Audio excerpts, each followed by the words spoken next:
Okay, today I want to talk about how to raise Japanese children. And I gave this title because I think there's a particular way where you could raise children that becomes like the the Japanese that they are in Japan. And I think it's Mm, pretty different from how you raise like American children or like Filipino children. I guess between Filipino children and Japanese children there may be some similarities, but mhm. I want to talk about that. And then I want to see what you think about how that's different from what you've seen, how children gets raised because you're born here. Mhm. You're Leah who's grown up in Seattle Yeah. and you represent the Ube side. And Yes, I am Filipino American. That's why I'm ube. I'm not yeah. randomly I don't know. I mean, I guess I love ube desserts, Mhm. but yes, I am Filipino American and I grew up eating a lot of ube desserts. Yep. And I am Japanese, half Korean, and I grew up in Japan. So I was raised more like a Japanese kid than the other, even so, more so than Korean kid, I Mhm. think. So So I you can, like matcha and not yep, what's a Korean dessert? Korean dessert. Or I guess Like, a Korean I dessert used to eat flavor. like a sweet potatoes. Oh, is that a Korean flavor? I think there are some other tasteless, like mochi-ish, like rice cake stuff that I used to eat in Korea. Oh, is it injolmi? Isn't I that a actually don't dessert? know what I was eating. Oh, you just ate something that Bunch of tasted like a random. Korean flavor of something. Yeah.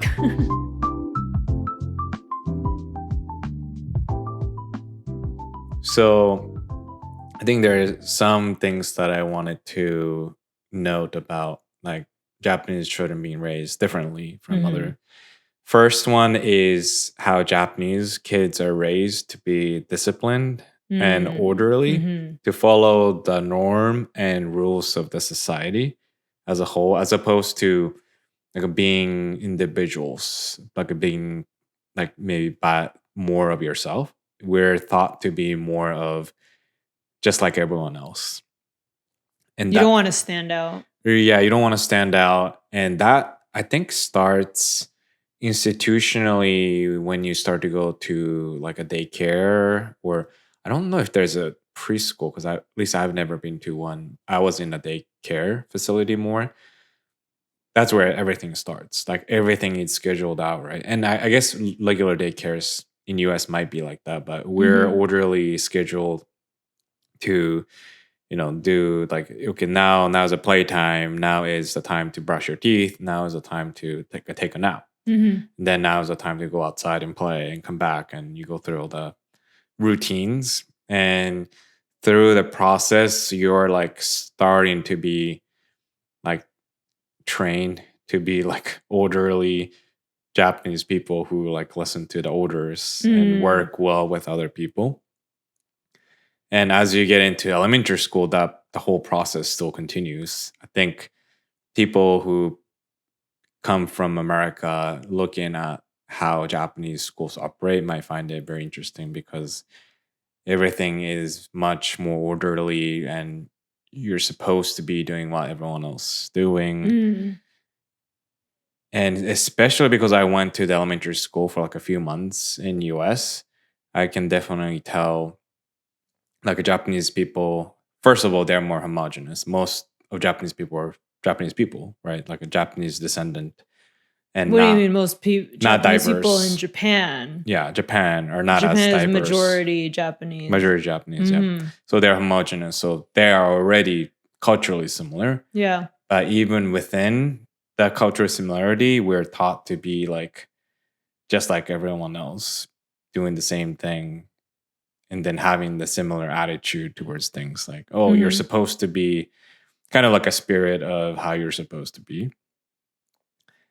And that essentially continues onward and onward through the education system. Like in junior high school or high school, you wear same uniform throughout. Mhm. And I know that's also the case in like other Asian countries Well, too, right? Like yeah. China and Korea. Mhm. Yeah, other Asian schools.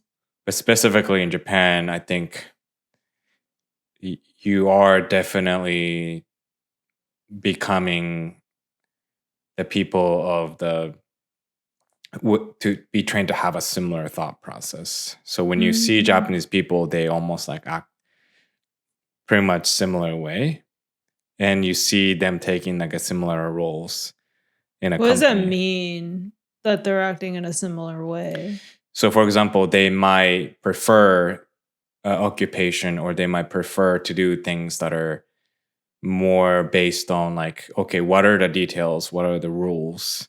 Like, what are the checklist of things that we are supposed to be accomplishing? It's like maybe not like a compliance based approach, but like we have to be like following the rules, following checklist of things, following the details. So if you want things to be done the right way, like you go to Japanese people because they're gonna be the most like quality, like QA, quality assurance oriented people. So you work with at the Expedia, and I think you said you noticed how when working with the Japanese branch of Expedia, they are the ones that would be more like strict about like complying or like following the rules.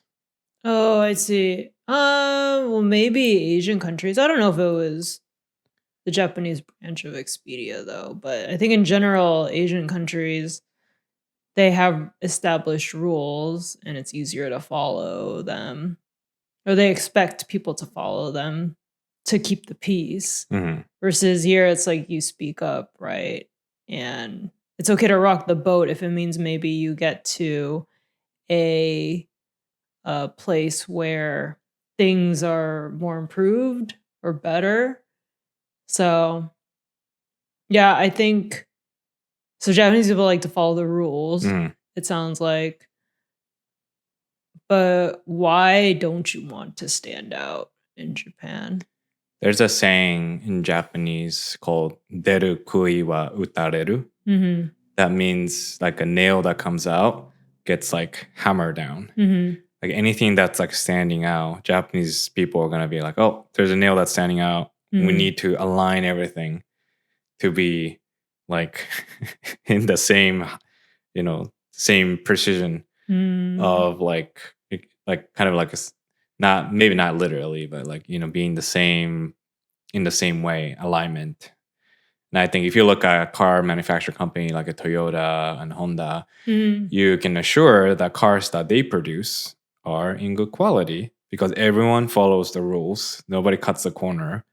And everyone go through the checklist of things to make sure that, yes, it passed. And when I say this test passed, like it's literally thoroughly checked.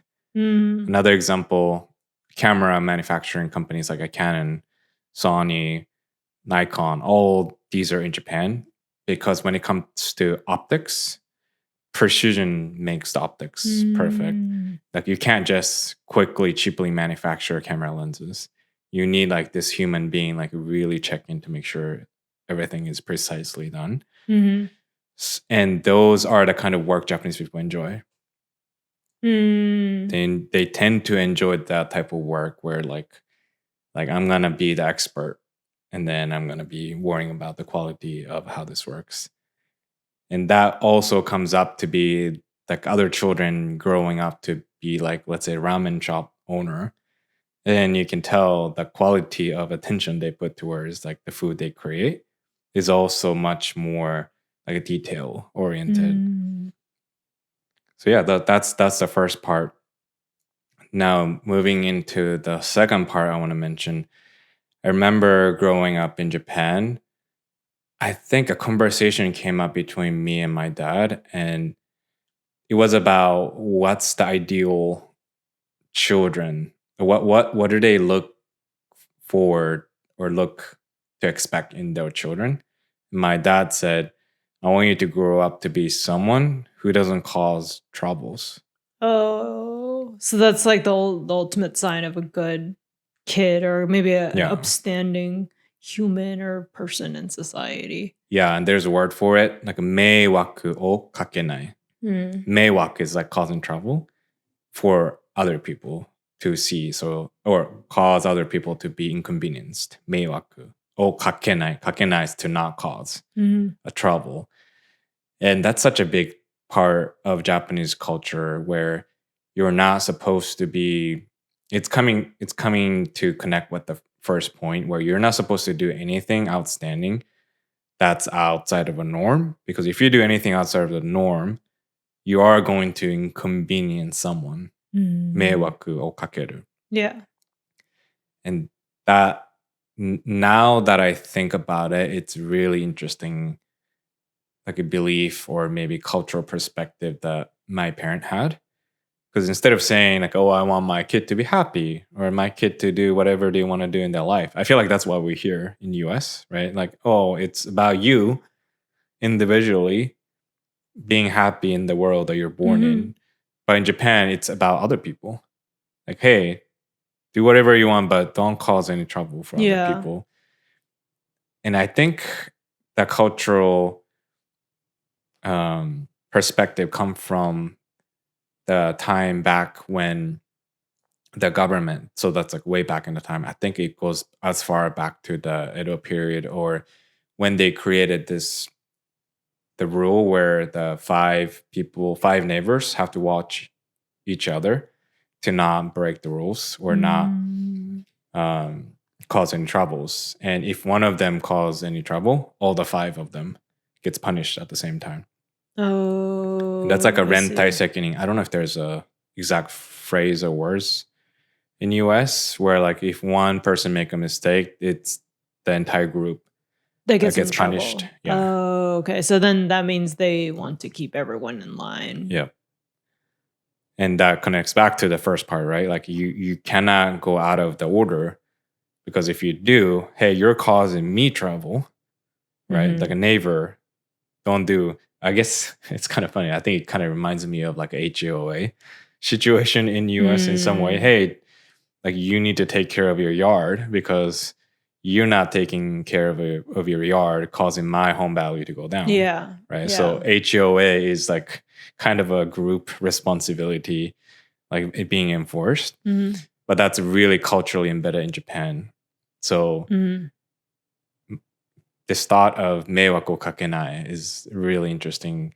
And I only started to think that's a little bit interesting and odd only because I came to US. I think if you go to Japan, if you say something like that, it's like, yeah, of course, that's a good value. Yeah.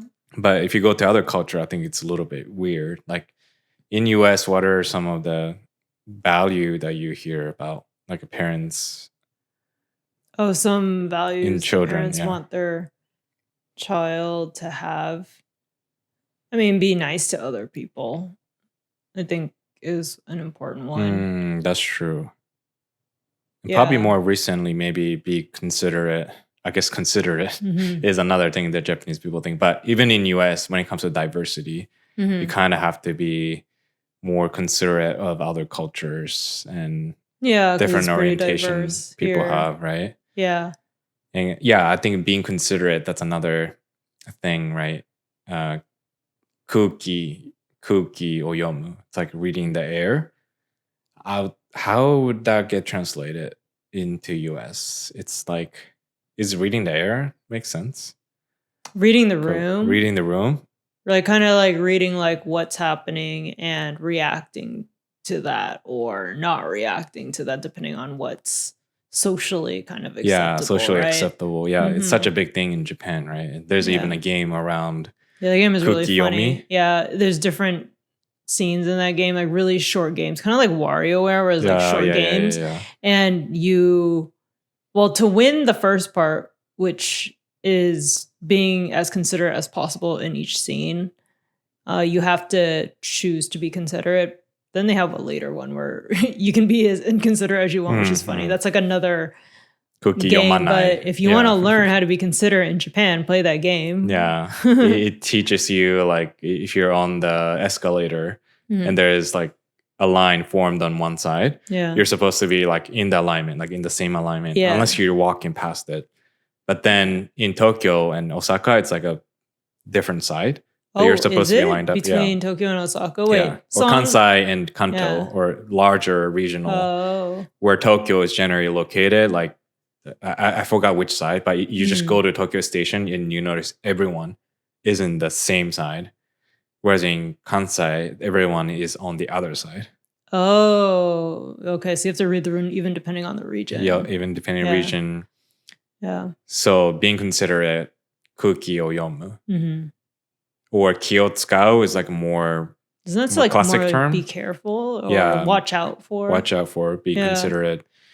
Again, that comes from following the rules. I think we had the episode of you going to a Japanese store and you had an umbrella, and you're supposed to leave umbrella. Oh yes, at you're the supposed to leave front. it in an umbrella stand. Yeah. Because it was raining. Yeah. The umbrella was wet. I was supposed to leave it in the umbrella stand. Yep. And I didn't know that I wasn't supposed to take it inside the store because in the US you can take your umbrella. Well, you used to be able to take your umbrella into the store. I think now they want you to leave it outside. Yeah. But this was, I don't even know, maybe 10 years ago or more. And then I was walking around with the wet umbrella inside, which I guess, yeah, thinking about it, yeah, it's kind of inconsiderate, right? The shopkeeper yelled at me. She's like, "Customer, please put your umbrella in the front of the store." Like, she looked kind of angry. Probably like the angriest I've ever seen, like a person that is in a like a professional role, maybe, as a shopkeeper, still trying to keep up their composure. But yeah, I felt really embarrassed after that. But yeah, I do a lot of very maybe some rude things in Japan, like in public, that I don't know that it's rude. Yeah. Until like I get in trouble. I mean, I get in trouble. Yeah, that's the thing, right? Because in US, like, yeah, you bring umbrella or bring Starbucks coffee to wherever you go. And I did that by accident in Japan. And I went to a bakery. I think I brought like a drink or something from outside. And they're like, hey, you can't drink the drink you bought it from outside. Because I'm kind of being inconsiderate that I'm not paying. I'm going to use their space to have a drink, even though part of the things I'm eating is their product. Yeah. Like, I'm also supposed to be drinking from their, like, the shop, yeah, right? Not bringing it from outside. So even I sometimes forget, like, oh yeah, that was a thing in the US. Like, you can just do like whatever, and people don't really get mad at you, right? And I wonder if that's rudeness or if that's more like a cultural. Like norm. Yep. Because I don't know if it's rude to bring outside food into places. I personally don't think it's rude, but in Japan it is considered inconsiderate. I don't think it's like a rude, but it's more like inconsiderate. Like where I think, again, it goes back to culturally how Japan has evolved as a country, right? That, hey, you are supposed to like support the business. Oh, by you're ordering from them, and if you're somewhere else and you bring it in, then you're not. I mean, even in US, being respectful as agents, and I don't know, this is how Americans feel. Like, we feel bad going into Starbucks just using their bathroom without ever buying something from Starbucks or any stores, right? I don't feel as bad if I go to Target or like Costco or something. I'm just going to go there for bathroom and I don't care. I'm not going to buy anything. Right? I think it's because there's an understanding that those are more public, even though I don't think technically maybe they are public actually, because they aren't really public. They're inside a store, but it feels weirder in a food establishment to use the restroom without ordering food, especially when a lot of bathrooms are locked with codes though too. True, so it's like they almost expect you to order something so you can get the code to use the restroom. And that's much more like, I'd say, visible in places like Wajimaya in Seattle. Like, you have to go to a shop or purchase a product before they issue you a code. Yeah, a shop inside Wajimaya. Whereas at Starbucks, I think if you just casually ask what the code, I don't think they care if you have a proof of purchase. Yeah. But like places like Wajimaya, like Asian places, they definitely like ask you, hey, like, did you buy something before you ask for codes like that? So it's not like something you don't see in the US. I think whenever you work with any Asian establishment, there's a chance. Again, if you want to see something like that, like if you go to nearby Daiso or even maybe Miniso, there's always a sign that says, hey, don't bring in outside food or drink. Yeah. Because you're being inconsiderate for store to have to potentially clean up after your mess, Yeah, if right? you make a mess, yeah. And probably a lot of people make a mess, I Mhm. assume, right? Mm. So you have to leave. They even provide a space where you can leave the drink, Yeah, on the right? On outside, the they have, like, outside. a stand. Actually, in the inside, I think in the Daiso, Oh, there's oh, like yeah, a I think I've table that seen you can just that. put it. Yeah. So it's, and I'm pretty sure it's not just a Japanese thing, but I think that's where you tend to see, like across the cultural, you see those rules being enforced. Mm. And yeah, so Japanese children growing up like me, being like following the norm, being considerate, and I come to the US and all that's a little bit different because what to be considerate about changes, Mhm. or I don't have to be as considerate anymore and I can have a freedom. And then I go back to Japan and then we both get into trouble because you don't know some things and I forget some other Mhm. things. But yeah, Yeah. it yeah, I think what sparked this topic today is just me remembering what my parents used to tell me about their value that they want me to have. And it's definitely always like meiwaku kakenai. Like if you Mm. see your neighbor, you say hi, and if I'm seen causing troubles, I get into trouble. Like Yeah. all the things that kids do, among many things. If you cause trouble for other people, if you inconvenience other people, meiwaku o kakeru, then that's like the worst thing you could do Oh, I as a see. human in the But society I wonder why in that Japan. is. Is it because Japan is a smaller country? So if you bother someone, most likely you know them or they know you, or it's because it's such a small country that you have to be considerate of how close people are or how potentially like relationship close maybe you are to other people. I wonder why that is. Yeah, just I think it's coming from the concept. I think it's called gonin issue, the five people, one neck.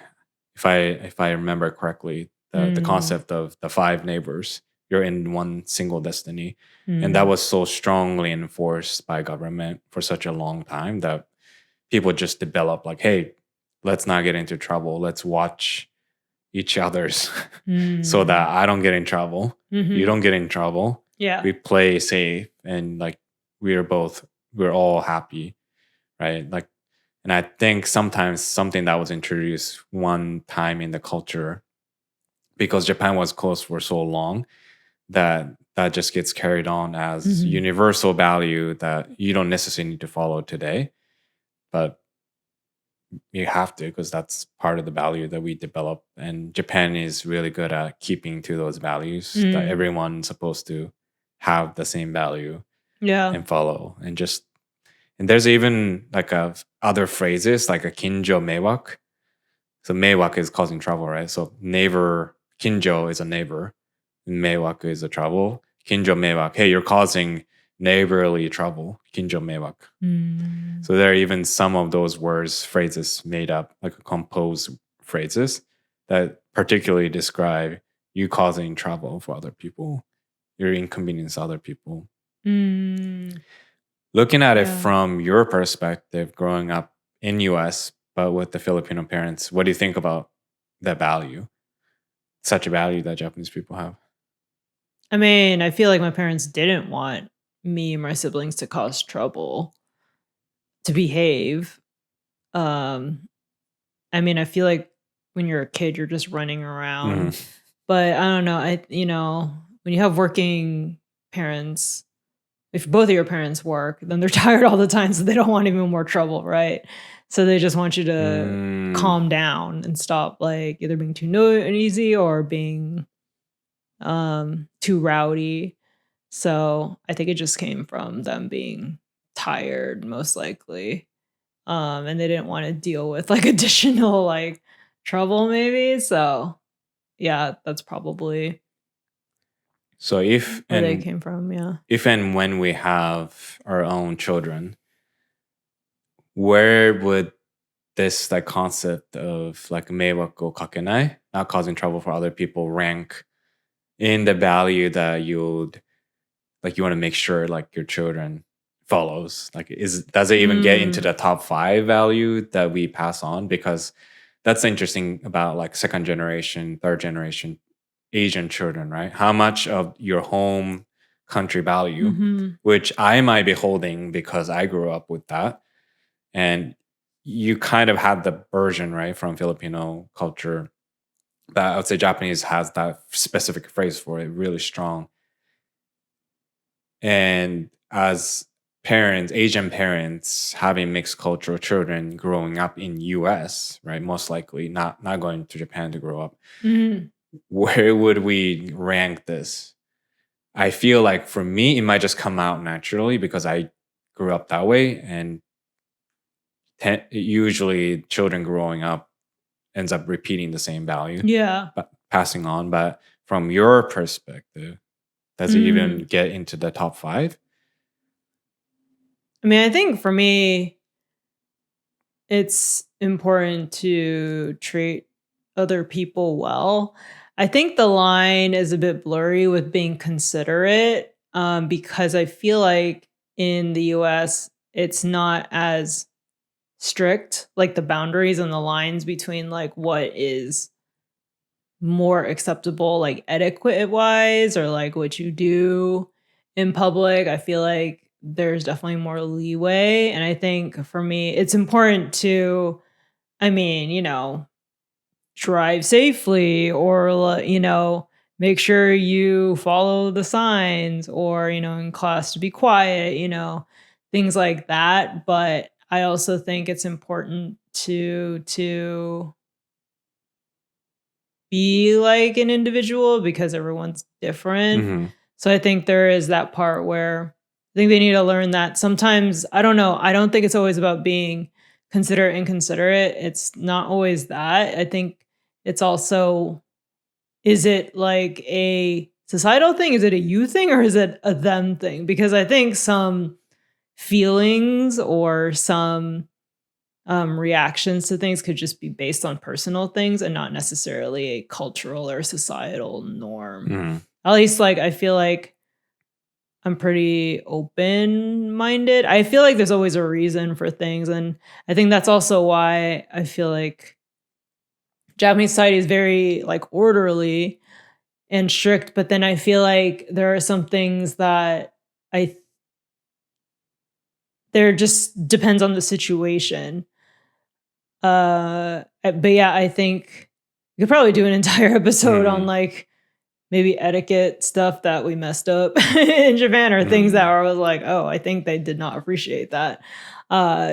Situations because I've been in a lot of those. Actually, I Yeah. think we're gonna be starting our TikTok and short YouTube short series Mm, of those like a mini things like hmm. etiquettes, failure, and things like that. Yeah. So like make sure to subscribe because you'll get those content. And yeah, but yeah. Overall, you're saying like you want them to understand like when to follow a certain value and not Mm, just blindly stuck with like one culture value randomly yeah. coming from Japan. But like, yeah, sometimes you need to be considerate. Sometimes you need to break out the norm and be more yourself and not be afraid and kind of like be able to go back and forth. Like, Yeah. And right. I think I'm a little bit removed because I was born in the US. Mhm. And when I used to get in trouble as a kid, maybe for doing things maybe that were not like appropriate, like when you get in trouble as a kid, right? Maybe you hit your sibling or you get into Mm. a fight, Yeah, yeah, right? yeah. Or you talk back to your parents. Like my mom would be like, "Why don't you act more like a Filipino?" Or like, it's like that's not how kids behave in the Philippines. Like that would be how she would try to discipline me, and I was like, I wasn't born in the Philippines, so like I mean, that she probably hit me after that. Just kidding, but no. But I thought about that like comeback, which was more like a joke comeback. But I mean, in a way, there was some truth to it. Like I wasn't born in the Philippines, so I feel like it's not easy for me to act like a Filipino when I was never born and grew up with the exact cultural norms That's interesting. in the Philippines. I'm technically American Filipino. Yeah. I mean, I thought I was just Filipino for the longest time, my identity, right? But my identity is technically both American and Filipino. Yeah, I think that's actually a good segue to the next episode that we're going to talk more about like your parents saying things to you and you're like, what? Where is that coming from? Yeah. So yeah, make sure you subscribe and hit the bell. And also please let us know what cultural value or maybe family value that your parents made you like, to stick with it. Just like meiwaku kakenai, like not causing trouble. And hopefully you learned a new Japanese word that's interesting. And if you like this series, I think I want to do more of like the saying in Japan and figure out where is that coming from and how did it affect my life, and is it like useful in US culture, or is this like taking too far in their own cultural way?